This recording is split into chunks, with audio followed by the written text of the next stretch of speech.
साहब ने कहा कि हम ट्रेन के डब्बे में चाय बेचते थे।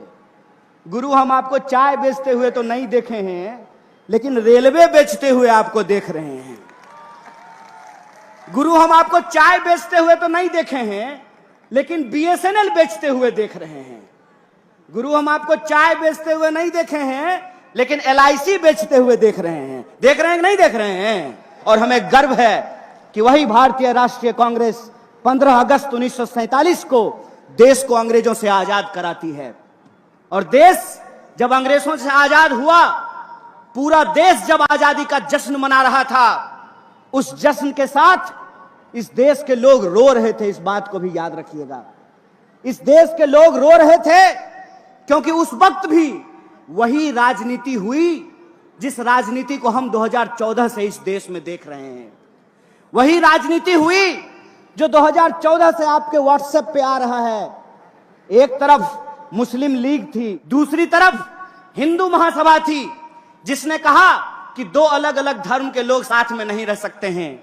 लेकिन इतिहास याद रखिएगा, बड़े शर्म की बात है कि हिंदू महासभा और मुस्लिम लीग साथ में मिलकर के सरकार बना ली थी। इस बात को याद रखिएगा।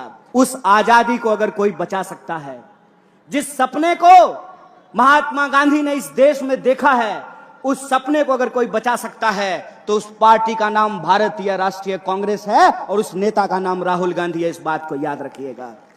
इस बात को याद रखिएगा, जो साधारण लोग होते हैं, अपने रोजी रोटी के लिए संघर्ष कर रहे होते हैं।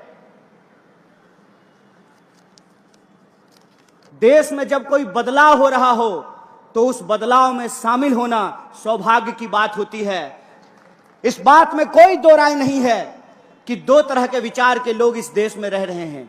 एक वो हैं जो इंसान को आपस में बांटना चाहते हैं, एक वो हैं जो नफरत की भाषा बोल रहे हैं, एक वो हैं जो इंसान को आपस में उनकी पहचान के आधार पर लड़ा रहे हैं, एक वो हैं जो इस देश के लोगों का रोजी रोटी छीन करके अपने दोस्तों की तिजोरियों में भर रहे हैं।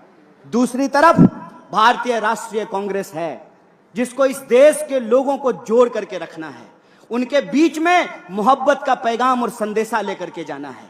उनको इस बात को इंश्योर करना है कि इस देश के भीतर सबके लिए रोजी रोटी का इंतजाम होगा। यह देश सबका है, सिर्फ प्रधानमंत्री के दोस्त का नहीं है। इस बात का हमको संघर्ष करना पड़ेगा। इसीलिए जब आज हमारे सामने दो तरह के विचार है, एक तरफ वो लोग हैं जो नफरत की भाषा बोल रहे हैं, तो दूसरी तरफ हम तमाम लोगों को मोहब्बत की भाषा बोलनी पड़ेगी। एक तरफ वो लोग हैं जो दंगा फैलाने की बात कर रहे हैं, हिंसा करने की बात कर रहे हैं, तो हमको आपस में मिलजुल करके एकजुट होकर के रहने की जरूरत है। किस लिए है गृह मंत्री, किस लिए है रक्षा मंत्री? इस सवाल को अपने मन में पूछिए, और इस सवाल को जब आप अपने मन में पूछेंगे, तब आपको समझ में आएगा कि ये नफरत की भाषा क्यों बोली जाती है।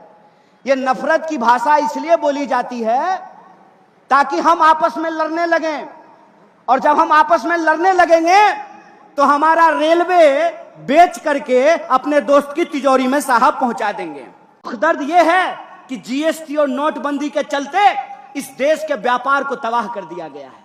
दुख दर्द यह है कि 100 में से 45 लोग बेरोजगार होकर के घूम रहे हैं। दर्द यह है कि हर 15वें 16वें मिनट में हमारी किसी महिला के साथ कोई अत्याचार होता है। दर्द यह है कि शोषितों वंचितों के ऊपर अत्याचार हो रहा है।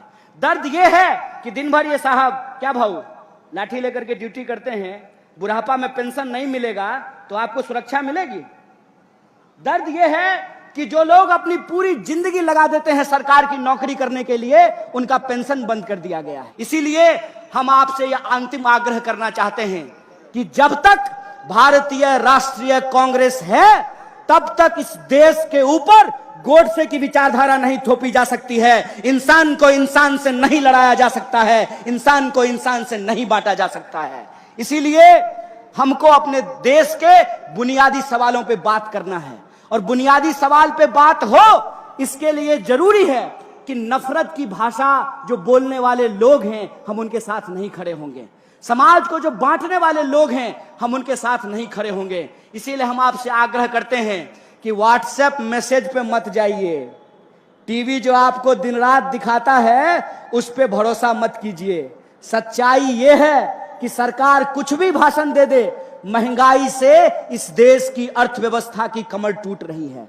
सच्चाई यह है कि नौकरियों के नहीं चलते, अकेले रेलवे में 2.5 लाख पोस्ट खाली है।